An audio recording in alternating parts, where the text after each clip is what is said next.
What's going on, guys? It is another Wednesday, which means another album review. This week it is going to be my album review, and we're going to be talking about On to Better Things. This is the newest album that came out a couple months ago from Iann Dior. He's an artist that I enjoy quite a bit. I like a lot of his recent music. I've liked him in a lot of other people's and features. So yeah, let's get right into it by kicking off with the track by track section. Gave me fortune for my soul. Welcome to my twisted fantasy. This is what I call my home. Coming in last place at number 15, we've got Dark Angel. I am actually ranking both of the interludes on this album because they both, he's actually singing in both of them. So I do count them both as technical songs. This is a pretty short one. It is technically one of the two interludes. It comes in here at 1 minute and 29 seconds. And I just don't really think that there's anything happening here. That trap beat is kind of interesting, but I don't know. It's kind of boring to me overall, and there's nothing really happening. So in my opinion, it's definitely the worst song in the album.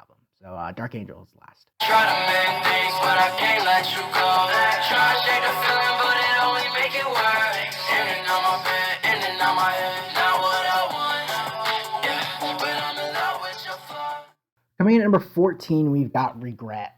Every song at this point up, I enjoy. I do have this song saved, even though it's, in my opinion, the second worst song of the album. I still like it. I like those keys in the background. They're nice. But I don't know. It's just a little underwhelming for me compared to the rest of the songs on the album. This chorus doesn't really jump out at me in any way, where a number of the other ones do. So yeah, overall, Regret comes in at number 14. Look on me, the same you talk to me. I need to know if it's you that is wrong with me. And my wisdom that I can take it from a 0 to a 10. Little bit of face when she see me walk. Coming in at number 13, we've got Options. This song is just really, really short. It's only 1 minute and 42 seconds. I like that intro a lot. This is a very similar song to Regret, in my opinion, but this chorus is a little bit better. So I did end up putting this one spot higher. But honestly, I think the two songs are very similar. They're kind of interchangeable. So yeah, that's why Options comes in at 13. Now I feel more than you can see. I've lost a part of me.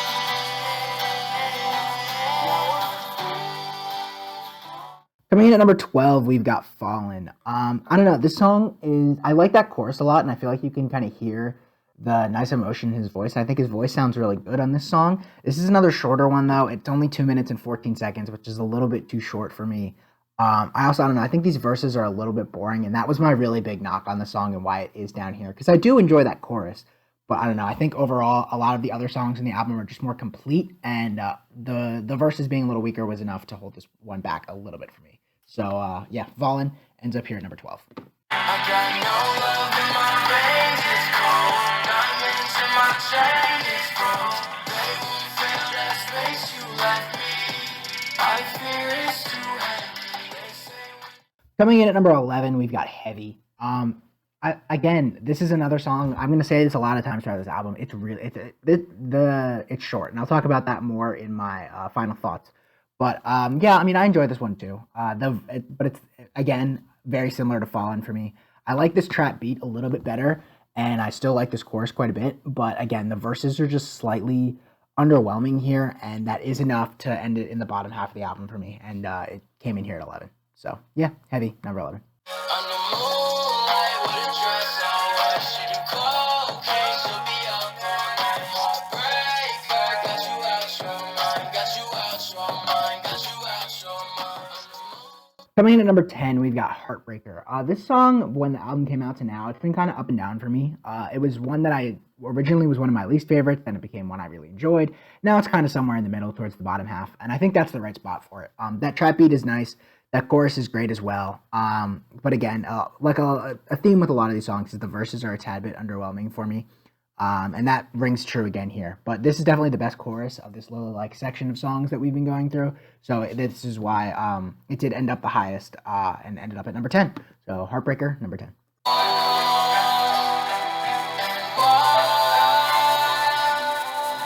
I still standing on the same ground as you? I don't know.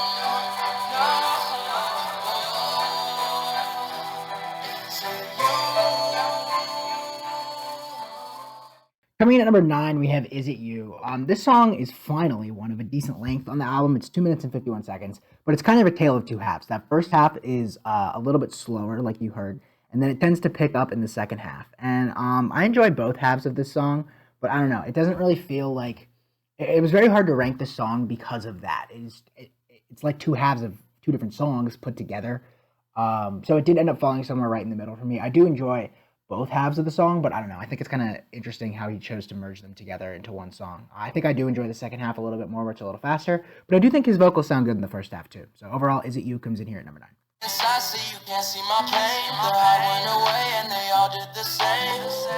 Broke heart that I can't stitch. All the money in the world can't fix this. I feel so alone in California. Coming in at number 8, we have Thought It Was featuring Machine Gun Kelly and Travis Barker. I know what you're thinking. You know, I reviewed 2 of Machine Gun Kelly's albums. I enjoy Machine Gun Kelly. You probably figured that this would be higher. But it's not Machine Gun Kelly that really holds it back for me, honestly. I enjoy his verse quite a bit. I don't know. I want more from this song. This is another one that's good in length. It's 2 minutes and 52 seconds. But I don't know. I want more. I've heard so much better from the two of them combined. Fake Love Don't Last was fantastic. Even I prefer Nothing Inside on Machine Gun Kelly's other album to this. I don't know. It's a little too slow for me, honestly. I think they work better together on like a faster song. So I don't know. This was one that I just wanted a bit more from, and overall it ended up at number 8. I can't swim in this water. I'm sinking to the bottom. I can't do this all again. 'Cause in the end I lost a friend. So I keep floating in the ocean. Keep going. Coming in at number 7, we have the other interlude, Sinking. And I know what you're thinking. I wonder how this got so high. It's an interlude. But is it really an interlude? I mean, it's 2 minutes and 38 seconds long, and he's singing throughout the whole thing. I don't know. This is one that I've really enjoyed the instrumentation here. I like that guitar, and I think Ian Dior's voice works well with it here. He rides this beat really well, and his flow sounds really good here. So I know it's technically just an interlude, but I don't know. It's one that I really enjoy. So yeah, even though it's an interlude, Sinking comes all the way up here at number 7. I'm sick of being in the same situation with you. Hard times getting harder every day to consume. Mixed vibes with what happened got me thinking it's true. You always complicate. I'm sick of being in the same. Coming in at number 6, we've got Complicated. I really enjoyed this song quite a bit. The trap beat, I think, and the acoustic guitar work really well together. They have a nice complement of each other. I really enjoy that chorus. I think it's really, really catchy. It sticks in your head. And I think Ian Dior's vocals here sound fantastic. Some of the best on the entire album. I think this instrumentation overall really works well with his voice, and he shows it here. This is a fantastic song, even though it only ended up at number 6. I prefer others. There's no knock on this song. This is a very good song. So yeah, Complicated, number 6. Dior shades, they cover my eyes. I'm with a shawty, but I'm not full of lies. I do this to myself every time. I said I won't, but I'm lit and I might. Hit your phone up, girl, I know it's 3 a.m. Baby, bring a friend, I'm lit and I'm. Coming in at number 5, we've got I Might. I enjoy this song quite a bit. I think that chorus is really catchy. I don't love the part where his voice gets a little higher and he says I might, but honestly, with repeated listens, it bothered me at first. It doesn't really bother me anymore. Overall, I think his flow is fantastic. That it works really well with this trap beat. And yeah, this is a song that I really enjoy. That chorus is definitely the highlight. The verses are okay, but this is definitely one of the better choruses on the album. So it made it all the way up here to number 5. So I Might. I'm in first, never last, never in reverse. It's a Thursday when I be dripping down in Ricky O like Uzi verse. Say that money stretching longer to the dough. It's a cold play when you get left right there. I said I'm gone. Said I'm reckless. Diamonds in my smile and my neck. Coming in at number 4, we've got V12 featuring Lowuzi Vert. This might have been I think this might have been the first single. This is a really good song. I think Ian Dior and Lil Uzi Vert's parts complement each other nicely. I think the whole thing works. They both ride the beat well. They have a nice vocal contrast. It all just works. It comes together. It creates a very catchy song. That chorus is great. That's what you heard. And yeah, overall, this is a song I really enjoy. It comes in at number 4.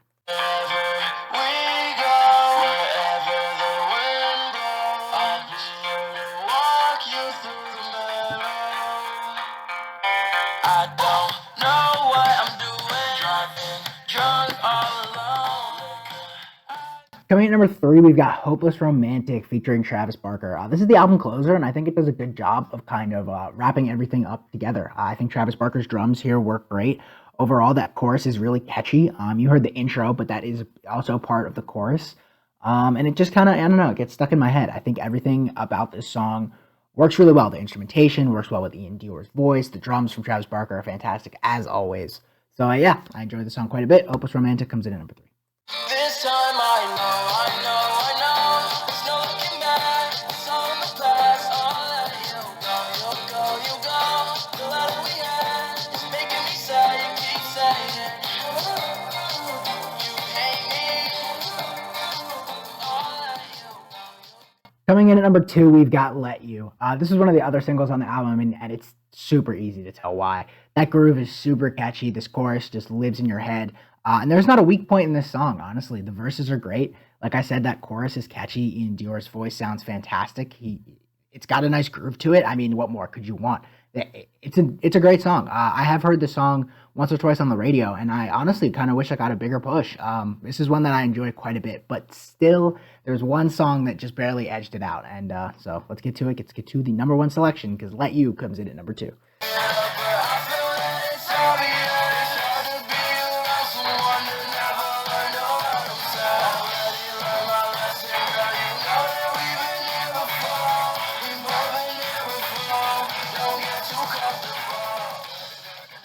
And at number 1, for me, it was never really a question. It's obvious. I've loved this song from the moment it came out. It stuck out to me on first listen. That first part, like that first 30 seconds, there's kind of like an interesting thing going. And then he just like completely switches it up, and it switches to something else. And the something else is just fantastic. That chorus you've heard is really, really catchy. And it's got a fantastic groove to it. The guitar sounds great. Travis Barker's drums sound fantastic.